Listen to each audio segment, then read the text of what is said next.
মুসলমান হিসেবে থাকতে চাই, আমাদের সন্তান ভবিষ্যতে দেশে মুসলমান হিসেবে রাখতে চাই, যদি এই দুইটা জিনিসের মধ্যে একমত হয়ে থাকেন, তাইলে আজকে ইসলামের বিরুদ্ধে যত ষড়যন্ত্র হবে, সেটা আমার দলে করুক, সেটা আমার নেতা করুক, সেটা আমার নেত্রী করুক, সেটা এই দেশের যেই করুক না কেন, আপনি গণতান্ত্রিক পদ্ধতিতে গণপ্রজাতন্ত্রী বাংলাদেশ সরকার হিসাবে এই দেশের সাংবিধানিকভাবে আপনি এই দেশের আইডি কার্ডধারী, আপনি এই দেশের একজন নাগরিক হিসাবে রাজনীতি করার অধিকার আপনি আসেন।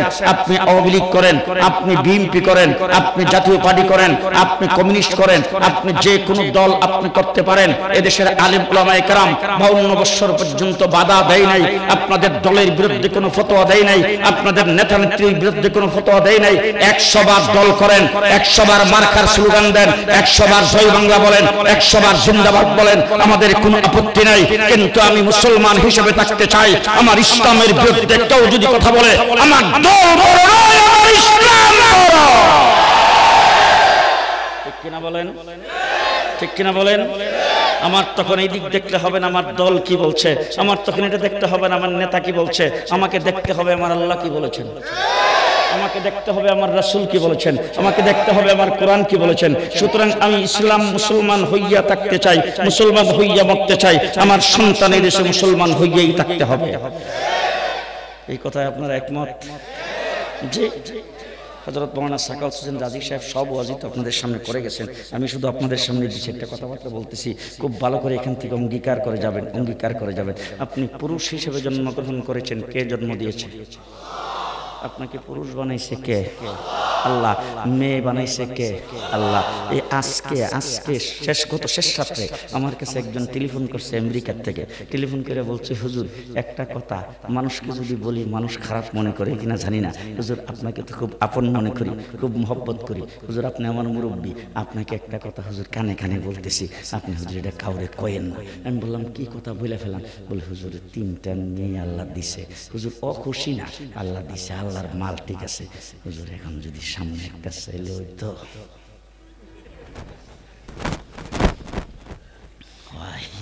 লন্ডন গেলাম, সেখানে একজন লোক এসে আইসা আস্তে করে আমার কাছে বসা একটা বোতল কানে কানে কইতেছে, হুজুর একটু পানি ফোড়া দেন। আমি বললাম পানি ফোড়া কি লেখা? বলে হুজুর আমার স্ত্রী সন্তান সম্ভবা, হুজুর ছেলে আছে 3টা, আল্লাহ যদি একটা মেয়ে দিত। ছেলে কে দেয়? মেয়ে কে দেয়? জি কে দেয়? আল্লাহ দেয়। আল্লাহ পাক ছেলে দেয়, আল্লাহ পাক মেয়ে দেয়। আল্লাহ কার কলিজা কোনভাবে শান্ত করে, কোন শান্তি করেন ঠিক নেই, ঠিক না ঠিক? ঠিক না ঠিক? তাইলে আল্লাহ ছেলে বানাইছেন, আল্লাহ মেয়ে বানাইছেন। পরিষ্কার একটা কথা আপনাদের সামনে বলে যাচ্ছি, তৃতীয় লিঙ্গ বলে ইসলামে কিছুই নাই। তৃতীয় লিঙ্গ বলে হুজুররা আপনারা একটু মাতালারা না দিলে হেরা করে বুঝা মিশা কথা বলতে। তৃতীয় লিঙ্গ বলে, এখন জিএম কাদের সাহেবের মোকাবেলায় যিনি দাঁড়াইছেন তাকে কি বলে সম্বোধন করেছেন? জি, তার নামের দিক দিয়ে সে মহিলা, শাড়ি পরছে, অলংকার লাগাইছে, সাজগোজ করছে, সবগুলি কি পুরুষের করছে না মহিলা? তাহলে সে তৃতীয় লিঙ্গ হইল কিভাবে?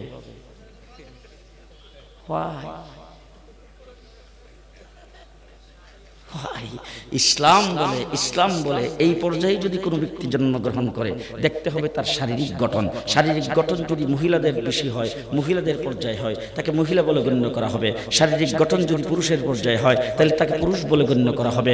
ইসলামী শরীয়তের পুরুষের ব্যাপারে যে আইন, ওই পুরুষের সেই আইন হবে।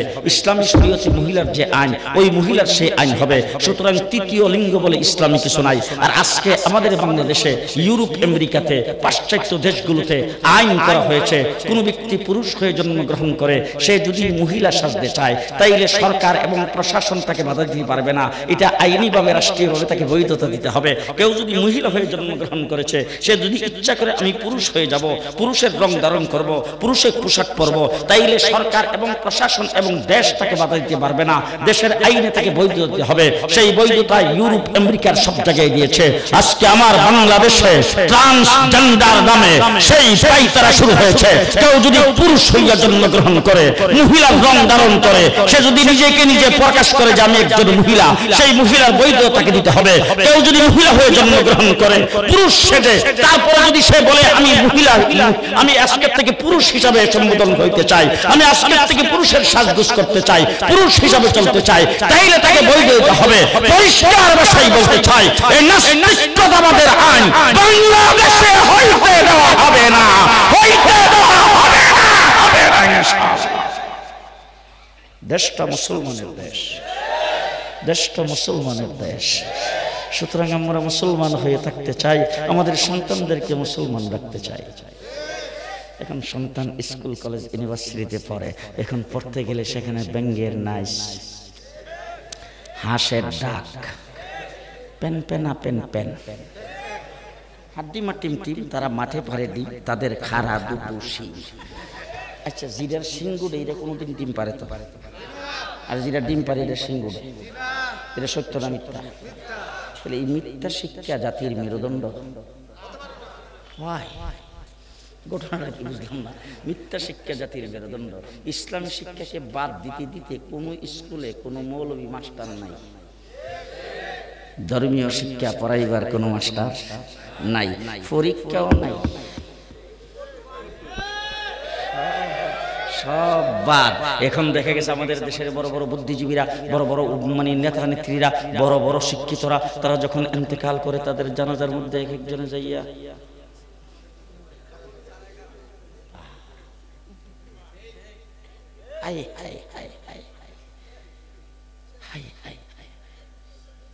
আমি একজন নেতাকে জিজ্ঞেস করছিলাম, আজকে যে একটা জানাজা পড়লেন, লাশ তো নাই, কি জানাজা পড়লেন? উনি আমার হুজুর এটা রাজনীতি।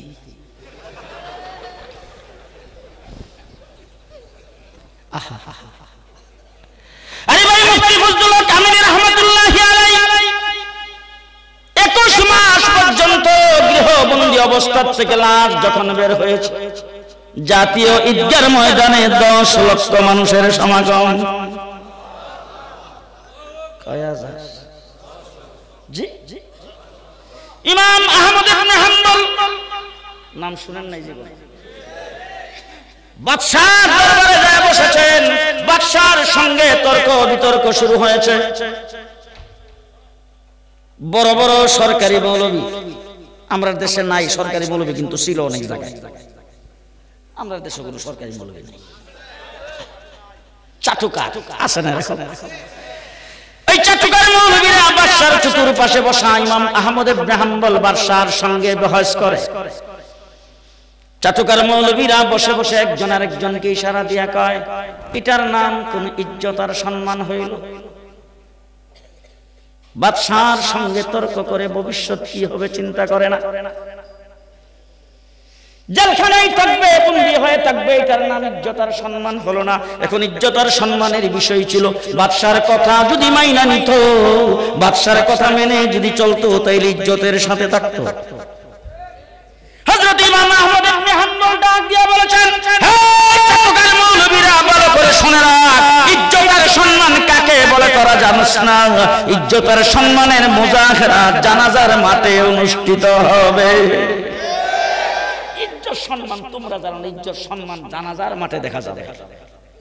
আল্লাহ পাকের কুদরত, পরের দিনই ইমাম আহমদ ইবনে হাম্বল ইন্তেকাল করেছে। ফেসবুক নাই, মোবাইল নাই, মিডিয়া নাই, খবর দেওয়ার মতো কোনো টেলিফোনের ব্যবস্থা নাই। কোথা থেকে যেন 10 লক্ষ মানুষের সমাগম হয়েছে। মুফতি ফজলুল হক আমিনী রাহমাতুল্লাহি আলাইহি জানাজা আমি পরিচালনা করেছিলাম। সেই জানাজার মধ্যে যখন দাঁড়াইলাম সকলের সামনে, লাশ সামনে নিয়ে আল্লাহু আকবার নিয়ত বানবার পরে গোটা মাঠের থেকে কান্নার আওয়াজ শুরু হয়ে গেছে। হাদিসে পাকে রাসূল বলেছেন, 40 জন মানুষ একত্রিত হয়ে যদি একজন মুমিনের জানাজা দিতে পারে, সেই ব্যক্তি জান্নাতি। হাই হাই হাই, আর তোমার বাবা ইন্তেকাল করেছে, মা ইন্তেকাল করেছে, তুমি বিরাট বড় ব্যারিস্টার, ডাক্তার, ইঞ্জিনিয়ার, প্রফেসর, ওরে বাবা তুমি বিরাট বড় বুদ্ধিজীবী, বড় শিক্ষিত, তোমাকে দেখলে মানুষ দূর থেকে অবাক হয়ে থাকে। আর তোমাকে দেখলে তোমার ইজ্জত সম্মানের কারণে মানুষ তোমার সামনে কেউ কথা বলে না। তুমি তখন মা বাবার মারা গেছে, দৌড়ে তুমি বাড়িতে গেছো, যাইয়া তারপরে এই মসজিদের ইমাম সাহেবকে ডাক। ইমাম সাহেব আসছে এখন দৌড়ে, কারণ এলাকার একজন বিশিষ্ট ব্যক্তি, তথাকথিত বিশিষ্ট, এলাকার একজন বড় শিক্ষিত, এলাকার লোকজন তাকে সম্মান করে, আর মধ্যে মধ্যে ঈদের বা ঈদের সময় বাড়িতে এসে ঈদের নামাজ আগের কাতারে পড়ে। ইমাম সাহেব দৌড়ে গেছে, ইমাম সাহেব এখানে, ইমাম সাহেব বাবা তো মারা গেছেন, এখন কি করা বলেন তো দেখি। ইমাম সাহেব বলেন গায়ের জামা কাপড়গুলি সবগুলি খুলে ফেলান, তারপর উত্তর দিকে মাথা দিয়ে শোয়ান, নিজের মাথার নিচ থেকে বালিশটাও সরাই ফেলান, হাতে আংটি থাকলে খুলে ফেলান, ঘড়ি থাকলে খুলে ফেলান, একটা চাদর দিয়ে লাশটারে রেখে দেন। বলে তারপরে কি করতে হবে? বলে মহিলাদেরকে বলেন বড়ই পাতা দিয়ে গরম পানি করতে। বলে তারপরে কি করতে হবে? বলে লাশটারে দোয়াইতে হবে। আপনাদের মধ্যে কেউ দোয়াইতে পারে? মাথা নিচের দিকে দেখে হুজুর আপনারা কি লেগে রাখলাম? আপনি তো ইমামুল হাই ওয়াল মাইয়িত, আপনি জিন্দারও ইমাম মুর্দারও ইমাম, ইমামুল হাই ওয়াল মাইয়িত। এই কাম তো এই কামের লাগি তো আপনারা রাখছি, বুঝেন নাই কারবার? আপনারা রাজনীতি করতে দেয় না, জোরে কথা বলতে দেয় না, বক্তৃতা করতে দেয় না, কোনো পার্টি করতে দেয় না, আপনারা রাখছিও তো এই কামের লেগে। ইমাম সাহেবরা কিন্তু বুঝে না এই যে কামলে কি করাইতেছে, কথা বুঝেন নাই কারবার? বাস ইমাম সাহেব মনে করছে কিছু হাদিয়া দিয়ে পাইলে তো যথেষ্ট। বাস এরপর ইমাম সাহেব বলছে ঠিক আছে আমি মুয়াজ্জিন সাহেবরা ডাক্তার নিয়ে আসি, একটা জায়গা পর্দা দিয়ে রেডি করেন, ওই জায়গার মধ্যে লাশ দোয়াইলো ইমাম সাহেব, কাফন করালো ইমাম সাহেব, লাশটা মাঠে নিয়ে রাখলো ইমাম সাহেব। এখানে ইমাম সাহেব একবার একটা সামাজিকতা আছে না, জিজ্ঞেস করে জানাজার নামাজটা কে পড়াইতো? ওইটুকু দৌড় ইমাম সাহেব কথা কথায় খেলে লজ্জা দেয়, এতগুলি মানুষের সামনে এগুলি জিজ্ঞেস করতে হয় নাকি? আমরা যে জানাজার নামাজের নিয়ত জানি না, আপনার জানেন না আগের থেকে?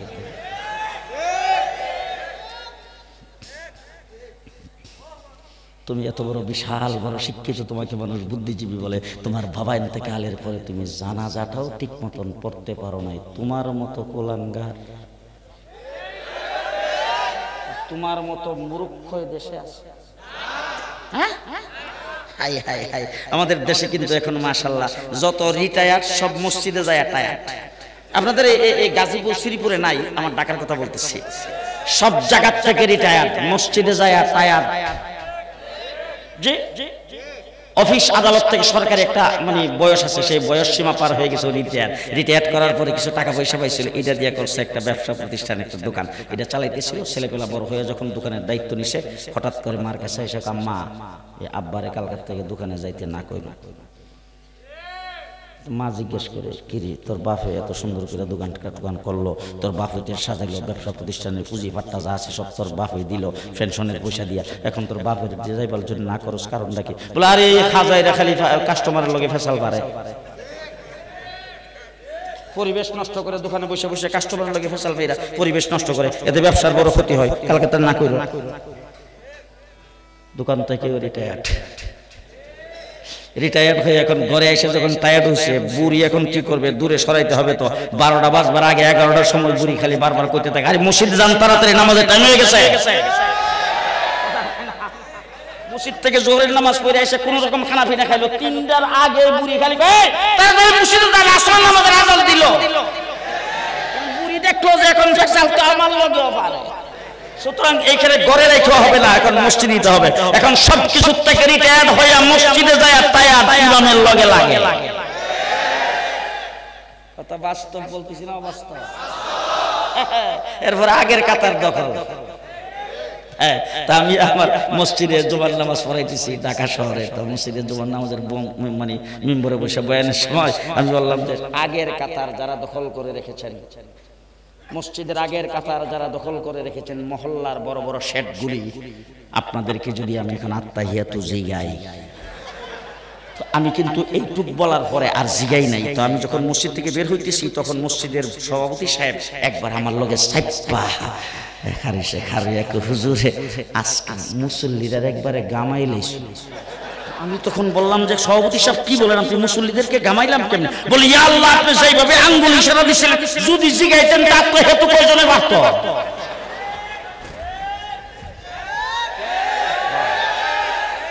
তোমার একটু লজ্জা শরম করে না? তুমি ইমামের বিরুদ্ধে মাতবরি করো।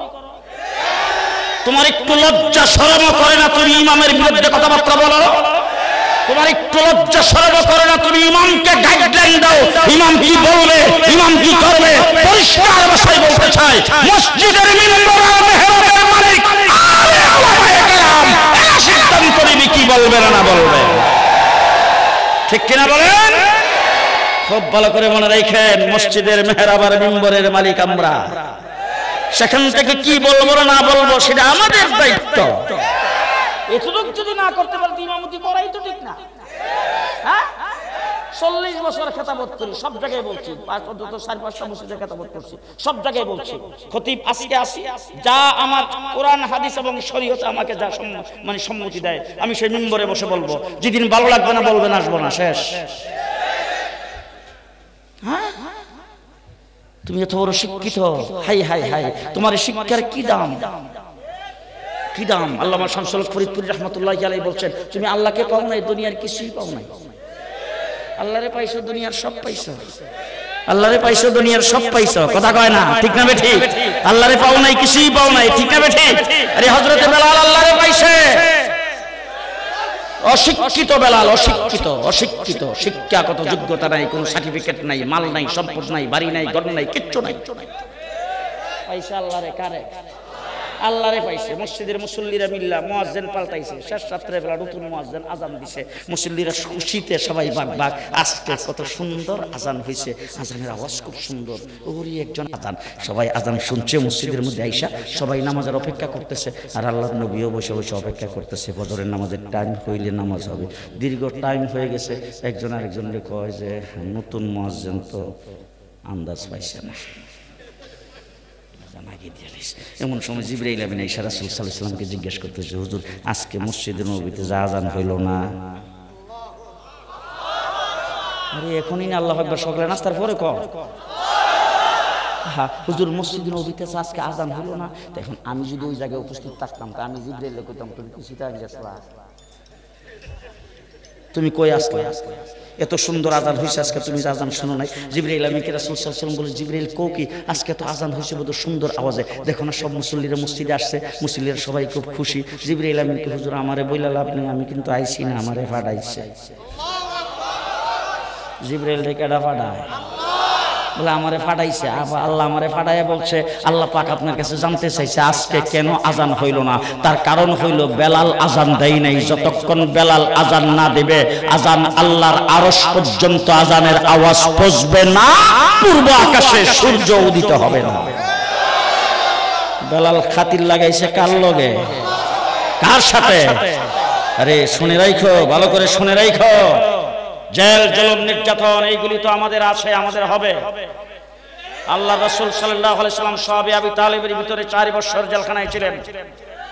হযরত ইউসুফ আলাইহিস সালাম 7 বছর কারাগারে ছিলেন।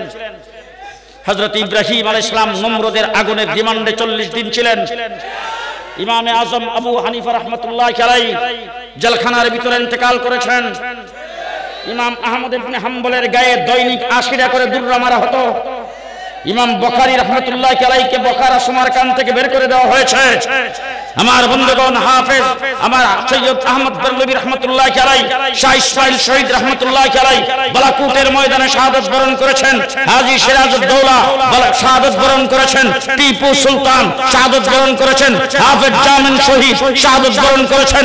আলেম ওলামায়ে কেরাম ফাঁসির কাস্টে ঝুলছেন। সেইগুলি তো হবেই। নবীদের উপর নির্যাতন হয়েছে, যারা নবীর ওয়ারিস তাদের উপর নির্যাতন হবে, নির্যাতন হইতেই থাকবে। তবে জেনে রাখো, যাদের উপর নির্যাতন করতেছো তোমাদের সম্পর্ক ভারতের সাথে, আমেরিকার সাথে, আমাদের সম্পর্ক স্বয়ং আল্লাহর সাথে।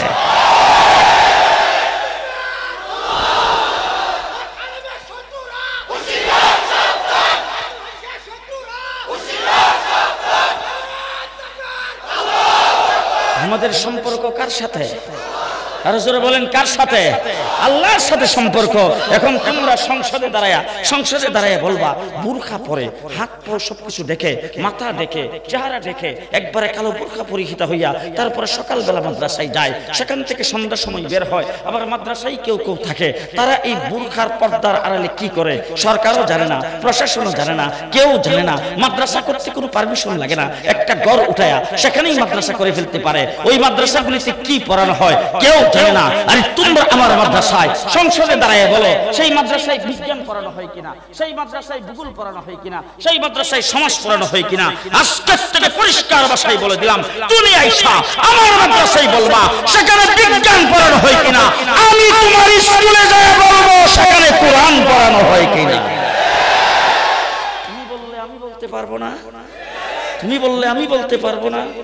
পরিষ্কার বলতে চাই, বিজ্ঞান পড়া আমার জন্য ফরজ নয়, ভূগোল পড়া আমার জন্য ফরজ নয়, দুনিয়ার যাবতীয় শিক্ষা অর্জন করা আমার জন্য ফরজ নয়, কোরআন শিক্ষা করা আমার জন্য ফরজ। ঠিক না ঠিক? আমি মুসলমান, আমি মুসলমান, আমি মুসলমান। মাদ্রাসা শিক্ষা আমরা কি শিক্ষা দেই? প্রত্যেকটা কদম মাদ্রাসায় শিক্ষা দেওয়া হয় আল্লাহর সাথে সম্পর্ক, আল্লাহর সাথে সম্পর্ক। ছোট বাচ্চা মাদ্রাসায় ভর্তি হয়েছে, সেই বাচ্চাও রাত্রে বেলা শুইতে গেছে, তাকেও সুন্নত তরিকায় মাদ্রাসার মাঠে যায় গাড়ি রাখলাম রাত্রে 10টার সময় লাইট বন্ধ করে দিছে, দরজা খোলা, দেখি একজন শিক্ষক ব্যাট হাতে নিয়ে দুই সাইড দিয়ে ছাত্র শুইছে, মাথা এক সাইডে আর দুই সাইডে পাও, মাথার কাছে দিয়ে একটা উস্তাদ এই আস্তে আস্তে করে মাথার সাইডে দিয়ে হাঁটতেছে ব্যাট হাতে নিয়ে। আমি ডাক দিয়ে আনলাম, আইনা জিজ্ঞেস করলাম এইটা কি হুজুর? বলে এটা হুজুর মক্তব, এটা নাজেরা। আচ্ছা নাজেরা মক্তব, তা আপনি কি? বলে আমি নাজেরার শিক্ষক। তাহলে আপনি নাজেরার শিক্ষক, ছাত্রদের লাইট বন্ধ করে দিয়েছেন, ছাত্রদের সবাই ডাইন করে সুন্নত তরিকায় শোয়া, আপনি মাথার কাছে দিয়ে ঘুরতেছেন আস্তে আস্তে। ঘটনাটাকে বল হুজুর যতক্ষণ না ঘুমাই,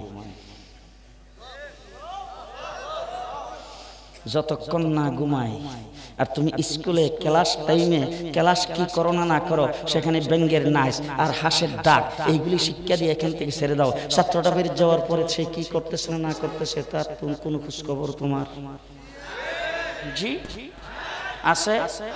একমাত্র কওমি মাদ্রাসা মানুষকে মানুষ বানাইবার জন্য 24 ঘন্টা ছাত্রদের পেছনে মেহনত করে, 24 ঘন্টা ছাত্রদের পেছনে মেহনত করে। আমরা মানুষকে মানুষ বানাই, আমরা কি করি, আমরা কি করি? আমাদের এখানে কি আছে তোমরা জানো না? আরে আমাদের এখানে কি আছে তোমরা জানতে হবে না, আমাদের এখানে কি আছে স্বয়ং আল্লাহ জানে। কারণ আল্লাহ আমাদেরকে যেটা দিয়ে পাঠিয়েছেন, আমার রাসূলকে যেটা দিয়ে পাঠিয়েছেন, আমি সেই শিক্ষায় শিক্ষিত হয়। রাসূল যেই শিক্ষা নিয়ে আসছেন আমি সেই শিক্ষাই সেখানে পড়াই। ঠিক কিনা বলেন? মুহাম্মদুর রাসূলুল্লাহ সাল্লাল্লাহু আলাইহি ওয়াসাল্লাম বলেছেন, ইন্নামা বুইসতু মুআল্লিমা। আল্লাহ পাক আমাকে বিশ্বজগতের মুআল্লিম বানিয়ে পাঠাইছেন। রাসূল বিশ্বজগতের মুআল্লিম, রাসূল বিশ্বজগতের মুআল্লিম। উলামায়ে কেরাম এখানে আছে, আমি এলবি কোনো বিষয় তো আপনাদের সামনে আলোচনা করার সেই যোগ্যতা আমার নাই, তবে একটা কথা আপনাদের স্মরণ করাইয়া দেওয়ার জন্য আর উলামায়ে কেরামের কাছে সবক শোনাইবার জন্য বলতে চাই। আমার নবী মুহাম্মদুর রাসূলুল্লাহ সাল্লাল্লাহু আলাইহি ওয়াসাল্লাম হযরত আদম আলাইহিস সালামকে সৃষ্টির পরে রূহের জগতে আল্লাহ পাক দুনিয়ার সমস্ত মানুষগুলিকে সৃষ্টি করে সেই জায়গার ভিতরে আল্লাহ সকলের সামনে একটা প্রশ্ন করেছিলেন, আলাস্তু বিরাব্বিকুম। কথা কথা আমরা বিভিন্ন মাদ্রাসায় যাই, যাওয়ার পরে তখন ছাত্ররা এসে আমাদের সঙ্গে মুসাফা করে, মুসাফা করলে জিজ্ঞেস করি, বাবা তোমার নাম? বলে আমার নাম ইমা। বাবা তুমি কি পড়ো? বলে হুজুর আমি নাহবি মিরপুরি, হুজুর আমি মিজানপুরি, হুজুর আমি হেদায়েতুন নূরপুরি। এরকম যেই ছাত্ররা বলে আর কি, বললে এরপরে সামনে বসছে কথাবার্তা বলতেছি, এর ভিতর থেকে তাকে যদি প্রশ্ন করি সরে যাবে, তাইলে সে পারবে? সে বলছে আমি নাহবি মিরপুরি, তাইকে প্রশ্ন করলে তো মিজান থেকে করতে হবে, ঠিক না বেঠিক? যেটা পড়ছে। তাইলে এখন রূহের জগতে আমরা কোন ইউনিভার্সিটির ছাত্র? এক অক্ষর পড়ছি কোথাও? কোন নবী পড়ছে? কথা আস্তে কর। রূহের জগতে আল্লাহ পাক আদমের পৃষ্ঠ থেকে পিপিলিকার ন্যায় তৈরি করে সেই জায়গায় প্রশ্ন করেছেন, আলাস্তু বিরাব্বিকুম। আমরা কি কোথাও এক অক্ষর পড়ছি? তো যারা না পড়ছি তাদেরকে কিসের প্রশ্ন? যারা পড়ে নাই তাদেরকে কিসের ইন্টারভিউ? আদম থেকে ঈসা আলাইহিস সালাম পর্যন্ত সমস্ত নবীরা তখন ভাবতেছে এক অক্ষর কোথাও পড়ি নাই, কোনো শিক্ষাগত যোগ্যতা নাই, আল্লাহ আমাদেরকে কিছু পড়াই নাই, ফেরেশতারাও কিছু পড়াই নাই, কেউ আমাদের জন্য স্কুল কায়েম করে নাই, মাত্র আল্লাহ পাক সৃষ্টি করেছেন। এখানে আল্লাহ পাক প্রশ্ন করেছেন, এই প্রশ্নের জবাব কি হবে না হবে এটা তো আমরা জানি না, এই কিতাব তো আমরা পড়ি নাই, এই শিক্ষা তো আমরা অর্জন করি নাই। সুতরাং বিশ্বজগতের যিনি মুআল্লিম তিনি জানবেন। সুবহানাল্লাহ। এখন কয়েন না, সকালে নাস্তার পরে কয়েন। কথা বুঝেনই নাই, বুঝেনই নাই, বুঝলে কলিজা ফাইটা সুবহানাল্লাহ বাইরে। আদম থেকে ঈসা পর্যন্ত সমস্ত নবী তখন ভাবতেছে বিশ্বজগতের যিনি মুআল্লিম তিনি জানবেন, আমাদের কোনো জবাব নাই। বিশ্বজগতের মুআল্লিম মুহাম্মদুর রাসূলুল্লাহ সাল্লাল্লাহু আলাইহি সাল্লামের দিকে সমস্ত নবীরা তাকায় রইছে, উনি মুআল্লিম, উনাকে আল্লাহ পড়াইছে, উনি জানবেন। এখন আপনারা প্রশ্ন করতে পারেন, ওনাকে আল্লাহ কেমনে পড়াইলো, উনি পড়লো কোথায়? উনিও তো সেই রূহের জগতে সৃষ্টি হয়েছে। ও আমার ভাইরা, মুহাম্মদুর রাসূলুল্লাহ সাল্লাল্লাহু আলাইহি সাল্লাম বলেছেন, আব্বালু মা খালাকাল্লাহু নূরি, আল্লাহ পাক আমার নূরকে সর্বপ্রথম তৈরি করেছেন। হযরত আদম আলাইহিস সালামকে জিজ্ঞেস করেছেন, আদম আলাইহিস সালাম হযরত আদম আলাইহিস সালাতু ওয়াস সালাম সম্পর্কে ওই জিজ্ঞেস করেছেন, এই যে ইয়াতে একজন সাহাবী হুজুর আকরাম সাল্লাল্লাহু আলাইহি সাল্লামকে এসে হুজুর কি বলতেছেন, ও হুজুর আপনি কোন সময় নবী হইলেন, আপনি নবী হইলেন কখন? রাসূল সাল্লাল্লাহু আলাইহি ওয়াসাল্লাম বলেন, কুনতু নবিয়্যান ওয়াল আদমু বাইনাল মা'i ওয়াত তিন, আমি তখনও নবী ছিলাম যখন আদম আলাইহিস সালাম পানি আর মাটিতে মিশ্রিত অবস্থায় ছিল। তাই এখন রাসূল সাল্লাল্লাহু আলাইহি ওয়াসাল্লামকে আল্লাহ পাক পড়াইলেন কোথায়? উলামায়ে কেরাম এখানে আছে, ভালো করে চিন্তা ভাবনা করে বুঝবেন। হাদিসে পাকে রাসূল বলেছেন সূরা ইয়াসিন আল্লাহ পাক পৃথিবীর সৃষ্টির 1000 বছর আগে তেলাওয়াত করেছেন। সূরা ইয়াসিন পৃথিবী সৃষ্টির 1000 বছর আগে তেলাওয়াত করেছেন। সেই সূরা ইয়াসিনে আল্লাহ পাক তেলাওয়াতটা কি করেছেন? ইয়াসিন ওয়াল কুরআনিল হাকীম ইন্নাকা লামিনাল মুরসালিন। ইন্নাকা লামিনাল মুরসালিন। উলামায়ে কেরাম এখানে আছে, মুফতি শামীম আছে। কাফের জমিরটা কোন জায়গায় ব্যবহার হয়? একজন লোক, আমি এখান থেকে কথা বলবো, লোকটা হইল মাওনা, সেই মানুষটাকে সম্বোধন করে যদি কথা বলি, আরবি ভাষায় এখানে কা ব্যবহার হবে না। তার কারণ হলো কাফ ওই জায়গায় ব্যবহার হয় কোনো একজন সম্মানিত ব্যক্তিকে সামনাসামনি সরাসরি যদি সম্বোধন করা হয়, সেই জায়গায় ব্যবহার হয় কা। ইন্নাকা লামিনাল মুরসালিন, নিশ্চয়ই আপনি রাসূলদের মধ্যে অন্যতম রাসূল, রাসূলদের মধ্যে শ্রেষ্ঠ রাসূল। এই কথাটা রাসূলকে সামনে বসায় আল্লাহ পড়াইতেছে। কয় বছর আগে? জি, খুব ভালো করে বুঝেন। ইন্নাকা লামিনাল মুরসালিন, নিশ্চয়ই আপনি, একদম সামনে বসায়া। কোরআন শরীফের 30 পারা প্রথম থেকে শেষ পর্যন্ত তালাশ করে দেখেন, যেখানে আল্লাহর হাবিবকে আল্লাহ পাক সম্বোধন করেছেন সব জায়গায় আল্লাহ এই অক্ষরটা ব্যবহার করেছেন। ফালা ওয়া রাব্বিকা ফালানুওয়াল্লিয়ান্নাকা ফাওয়াল্লি ওয়াজহাকা লা তুহাররিক বিহি লিসানাকা ওয়ামা আরসালনাকা ইন্না আরসালনাকা ইয়া আইয়ুহাল মুদ্দাসসির কুম ফাআনজির ফারাব্বাকা ফাসিয়াবাকা। কথা কয় না?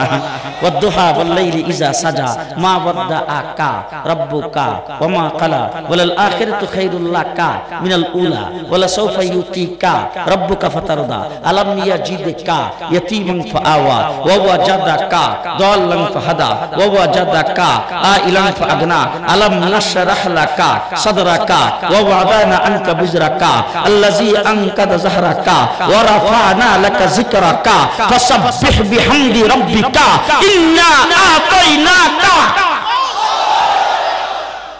সব জায়গায় আল্লাহ পাক কা আপনি একদম সামনে বসায়া।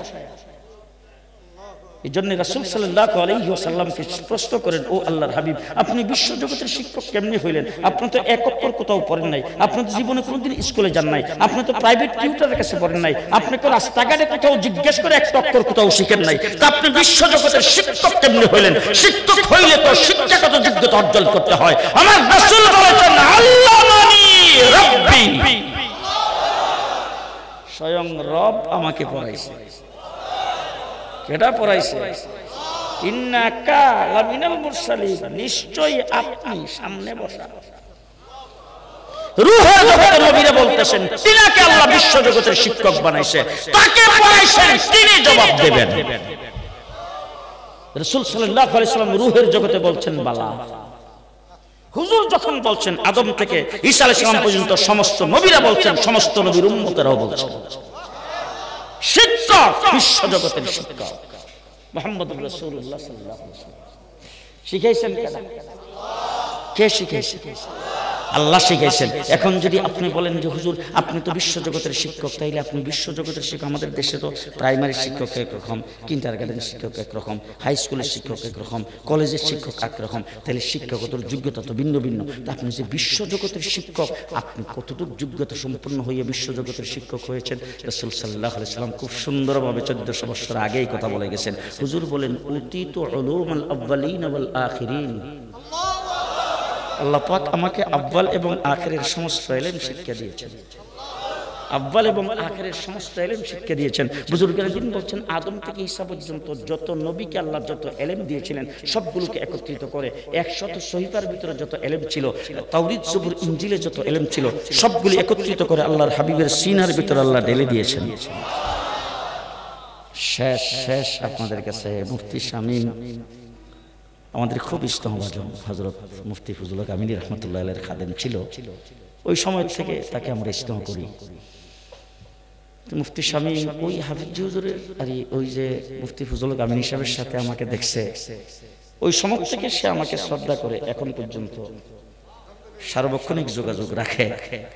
তার মাহফিল মাদ্রাসা হওয়ার পর থেকে পর্যন্ত প্রত্যেক বছর আমার, এই বছর যখন ফোন করছে তখন আমার আরো কয়েক জায়গায় প্রোগ্রাম, তো আমার ছেলে আমারে বলতেছে হুজুর, তো আমি বললাম, আমার ছেলে আমার বলতেছে আব্বা শামীম সাহেব ফোন করছে।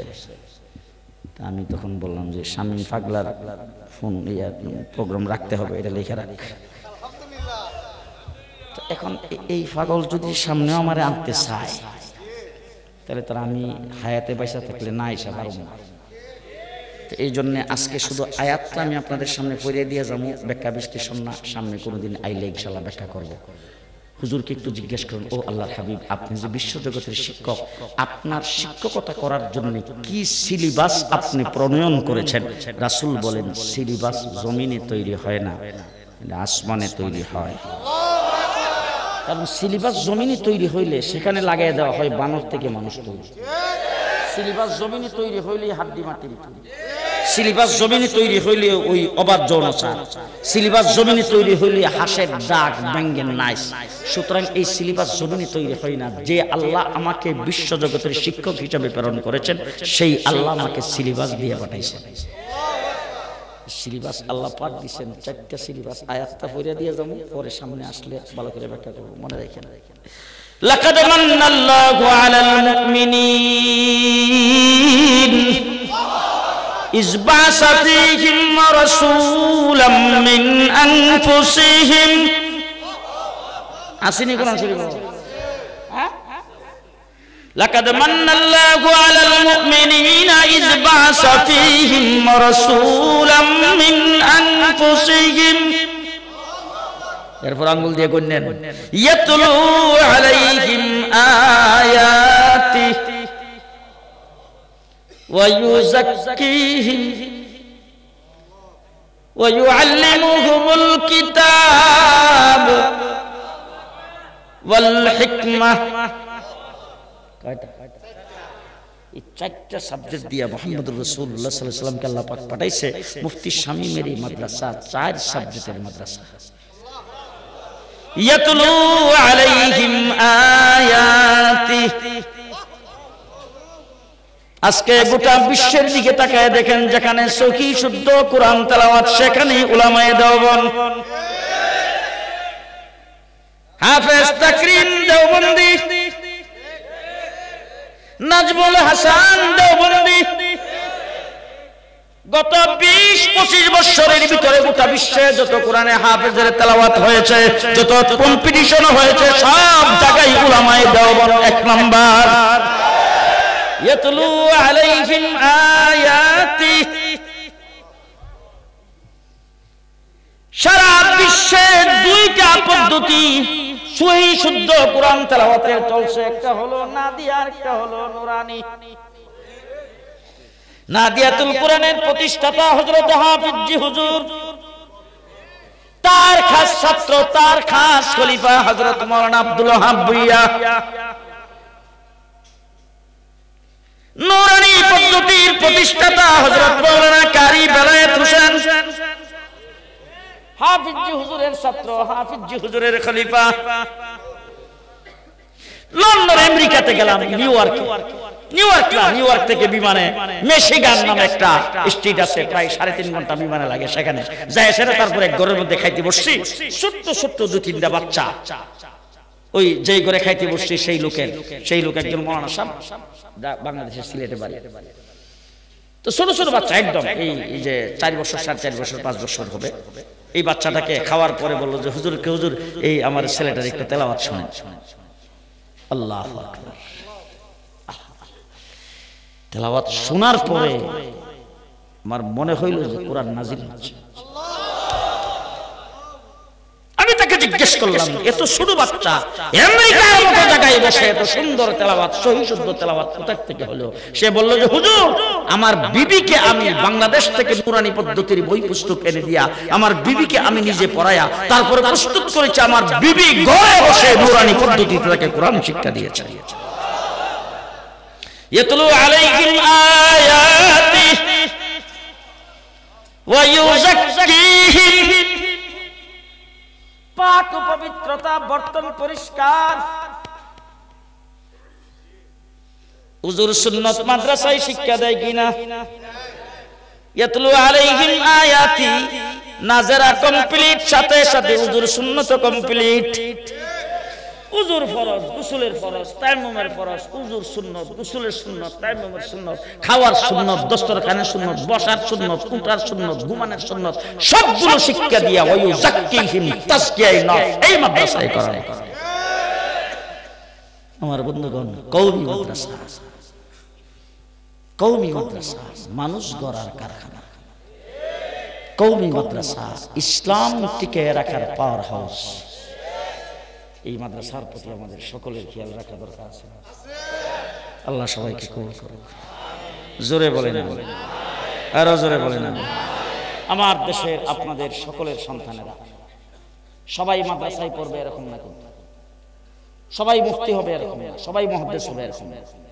কিছু সংখ্যক লোক আলেম হওয়া দরকার, দ্বীনের বিষয়ে মানুষকে অবহিত করার জন্য, মানুষকে সাজেশন দেওয়ার জন্য। বাকি সব ব্যারিস্টার হবে, ডাক্তার হবে, ইঞ্জিনিয়ার হবে। সেই মানুষগুলিরও কোরআন শরীফ পড়া জানা থাকা দরকার আছে না নাই?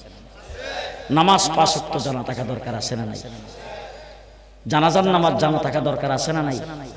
মাসনুন দোয়াগুলি জানা থাকা দরকার আছে না নাই? পাক নাফাক শিক্ষা করা দরকার আছে না নাই? হালাল হারাম শিক্ষা করা দরকার আছে না নাই?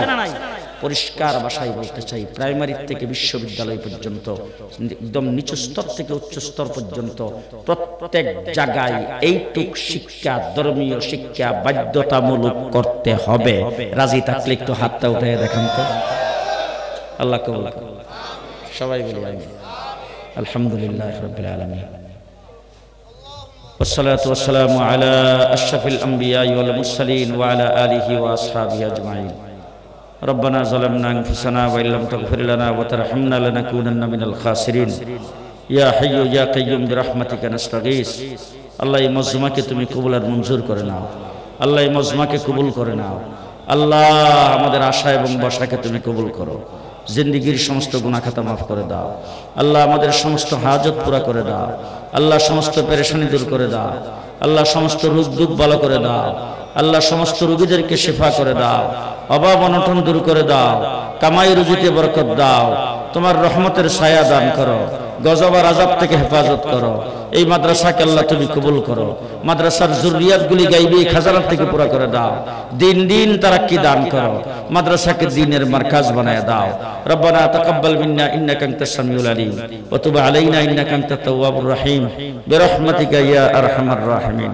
বন্ধুরা একটা যেই মাঠে, এই মাঠের থেকে পশ্চিম পাশে বিরুলিয়া ব্রিজ আছে, ব্রিজটা পার হয়ে ওখানে মাদ্রাসা। আগামী শুক্রবারের পরের শুক্রবার 26 জানুয়ারি, কয় তারিখ বলেন বলেন বলেন? 26 জানুয়ারি শুক্রবার সকাল 11টা থেকে রাত্র পর্যন্ত মাদ্রাসার বাৎসরিক মাহফিল। আপনারা যাইবেন ইনশাআল্লাহ? যাইবেন?